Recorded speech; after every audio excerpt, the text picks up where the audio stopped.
Shalom, welcome.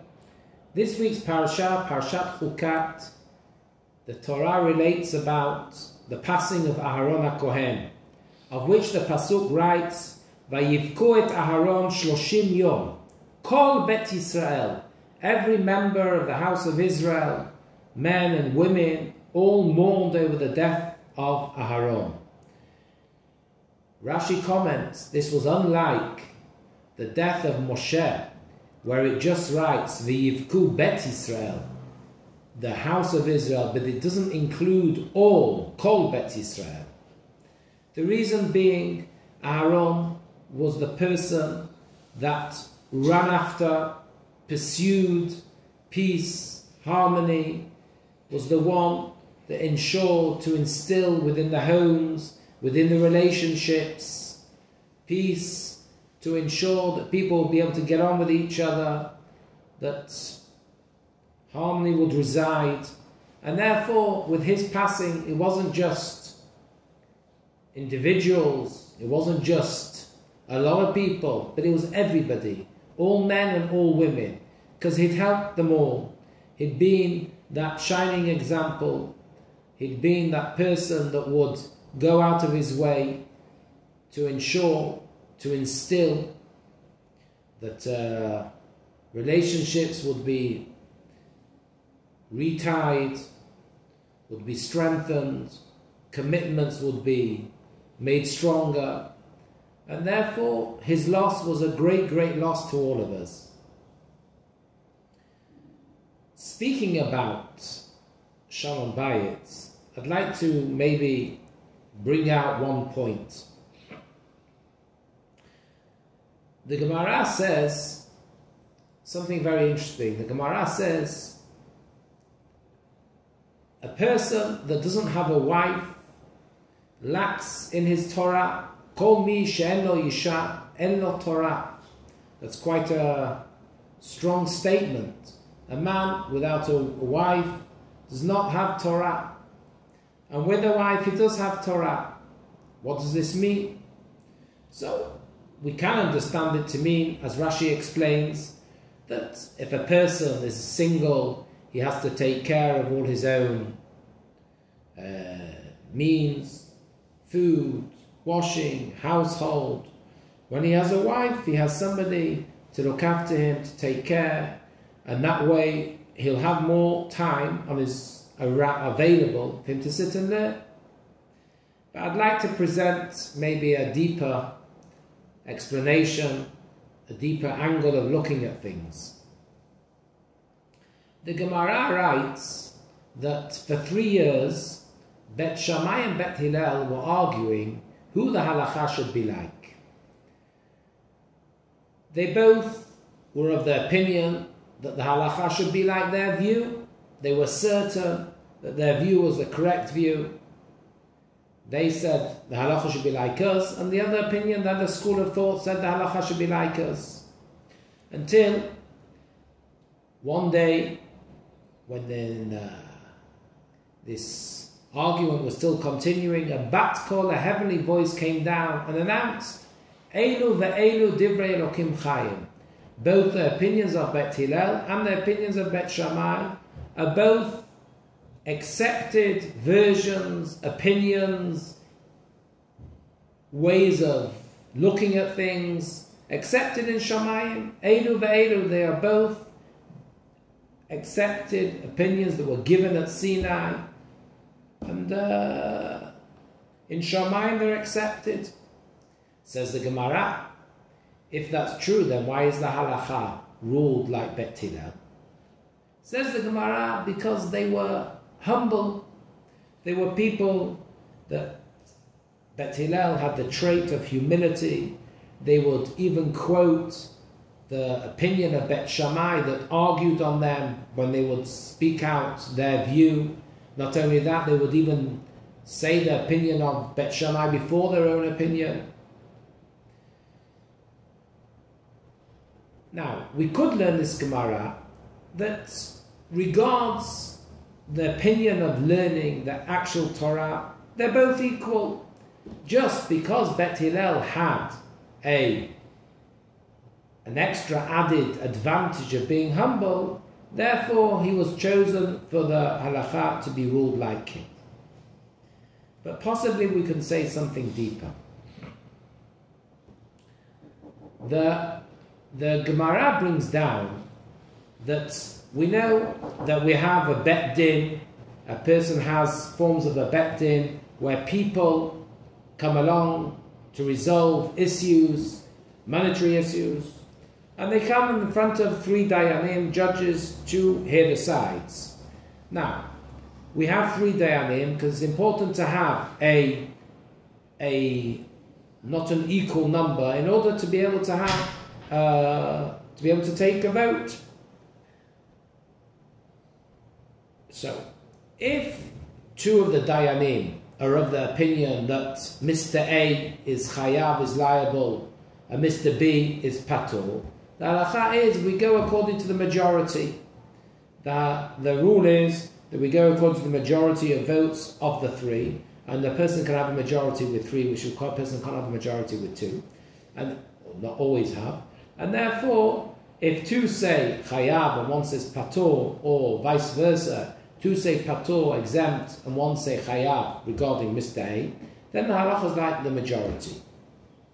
What happens if 2 of the dayanim say Mr. A is liable to pay Mr. B the $200, and the 3rd dayan says, I abstain, I don't know, I'm unclear, unsure, what should the halakha be like?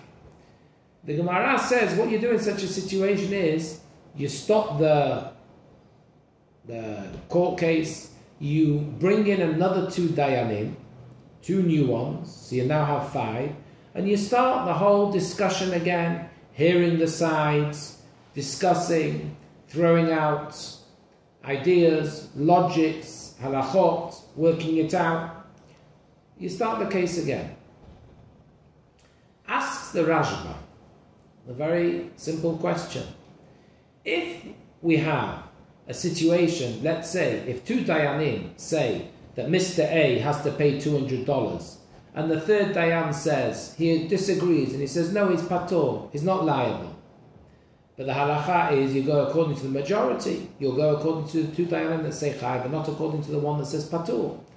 So if we have 2 dayanim that say chayav, and 1 says, eini yodea, I don't know, all the more so, the halakha should be that he's chayav to pay the $200, Mr. A, because the 3rd opinion that says, I don't know, is not worse off than if the other person would be arguing and say, patur, you're exempt, and we still would say that it's chayav.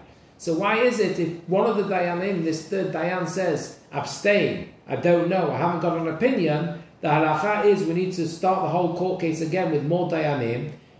Let's just rule that it's chayav. It's not worse off than if 2 say chayav and 1 says patur. Explains the Rashba something very fundamental.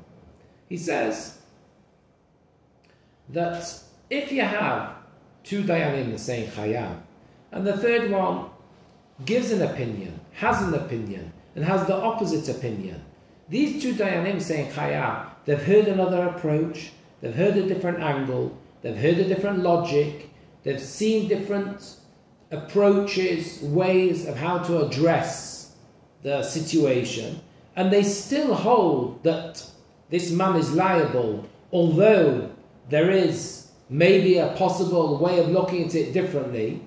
That means they've got a positive, conclusive opinion. They are sure that even though this person says patur, no, he's wrong, the opinion is chayav. However, if one of the dayanim says eini yodea, he says, I don't know, abstain, I'm not sure, that creates a situation that even the 2 dayanim that said chayav, there's an uncertainty in their ruling. It's possible that they haven't accommodated, heard, appreciated, sought out all the different possible angles, understandings, ways to look at the sugya, and therefore it comes out that maybe their opinion of chayav is lacking. You're not sure that you've put on the scales all the different ways of approach to understand and to rule the sugya. Therefore, you have to start again and bring in new dayanim and reassess the whole situation. The same is with Bet Hillel and Bet Shammai. The extra advantage that Bet Hillel were anavim, they were humble. This is not just an extra added advantage of good character traits. Humility enables the person to hear the other side. It enables the person to listen, weigh up, and then decide. But if a person has not got the patience, humility, to listen to the other side, how can he be sure about his opinion? Maybe he's lacking in understanding a view, an approach, an angle, a claim. Humility allows clarity, ensuring that a person has accommodated for all the possible logics, theories, approaches, ideas that can be suggested. Humility allows that the halacha will be more worked out to a more conclusive way after accommodating for all the different approaches and sides of the kohen. Hence, when we say that Bet Hillel were anovim, that's why the halacha was fixed like them, it's because it's most probably now that their approach and understanding the given sugya, the given topic in discussion, their humility allowed them to hear more angles, approaches, sides, and work things out. This was the extra advantage of Bet Hillel. Coming back to marriage, we are taught that Hashem created woman, I will make for you, man, a help by having a corresponding person opposite you. Chazal teachers, they say, Zacha, if man merits, she's an ezer, she's a help. Lo zacha, if he doesn't merit, then she's kenegdo, she's opposing him. Now, how do we reconcile the pasuk? Is she an ezer or kenegdo? The pasuk writes it together, ezer kenegdo. In truth, the woman, when being kenegdo, opposing him, that can be his biggest gain, his biggest help. Because when she proposes another angle of looking at something, another side of the coin, another logic, if a person is willing to listen, that being opposing him is his biggest help, is his biggest gain, is his biggest tool for him to be able to weigh up the situation correctly, having appreciated all the sides. That is when Zacha Naselo Ezer. If he is merits, she becomes a help. The Kenegdo, by opposing him, can be his greatest help. Lo Zacha, if he doesn't merit, then the woman can help him in the wrong way by being Kenegdo. She's going to be Kenegdo, she's going to be opposing him, and she can come along and think she's helping him and not presenting the other side of the coin, but possibly even just encouraging a wrong side of him, or a wrong opinion, a wrong approach, and that way she is acting as a Kenegdo. It is in his detriment. He's not heard the right side. He's not being able to weigh up properly. When coming back to our question, why is it when a person is married, he's Zochet Torah, we can suggest that marriage is the best means for a person to be able to enable himself to hear the other side. Marriage obligates a person, if a person wants shalom bayit, if a person wants to live happily, it obligates him to hear another side, not necessarily agree, but to have the patience to weigh up, listen, accommodate, and hence, when he takes on such an approach, trains himself through marriage to be able to listen to the different sides, to weigh up, listen, hear, think, that when he comes back to the Bet HaMidrash now, when his chavrus is going to say maybe an opposing logic, he's going to be willing to listen and weigh it up. Therefore, now he's going to be zochet to Torah. He's going to merit Torah. The ability of his wife being able to propose another side of the kohen will be his best tool in enabling him to be able to reach the right decision when learning up the sugya of Gemara. Aaron HaKohen, he was an Ohev Shalom, V'rodef Shalom. The main way to put peace, put harmony, is by all of us listening, trying to understand that there is another approach, there is another side. That is our biggest tool to success. Humility will allow us to listen to the other side of the kohen. Again, it may be wrong, but when you know you've heard all the angles, you know that you've come to the correct decision as much as you can, because you've heard the different ways, approaches, and angles of the sugya.